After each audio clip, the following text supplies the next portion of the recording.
जदि आपण महादेवकर कृपा हासिल करने चाहूँगी तेबे राति ठीक 3:30-4 समय निरोला स्थान रे बसी ओं नमः शिवाय डाकतु देखिए महादेवकर पावर आपणकर बॉडी को आसीज।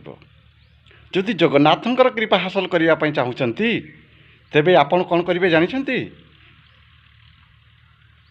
ओं नमो भगवते वासुदेवाय बोली डाकिबे तेबे भगवान कृपा आपण शरीर को आसीज। जगन्नाथंकर कृपा जदि हासिल करने चाहूँगी तेबे आपण समर्पित हो जातु। हे प्रभु ये धन संपत्ति तोर, हे प्रभु ये टंका पैसा मध्य तोर, ये जमीबाड़ी गाड़ी घोड़ा सबकि तोर जदि भगवान को टोटाल अर्पण करदेवे किंतु निजे मध्य भगवान को पाखरे बिक्री हो जिवे तापर आउ कौन जानते माया जाल टी काटापी पड़ो। माया जाल कहले कौन जानते से माया जाल होची नारी सेटाकू मध्य काटापी पड़ो।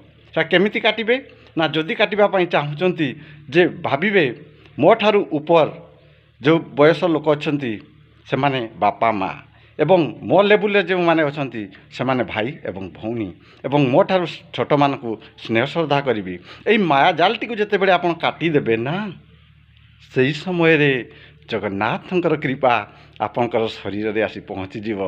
आपन खूब खुशी रे आनंदित होइजिबे कहिबे मो शरीर रे जगन्नाथंकर कृपा आसी मु कालिया ठाकुर बोली आपण से समय आपन प्रमाणित करदेवे है ना। तेणु जगन्नाथंकर कृपा ठाकुरंकर कृपा आपन किपरि हासिल करिवे से विषय रे भी मध्य जानि पारिबे। जय श्री राम।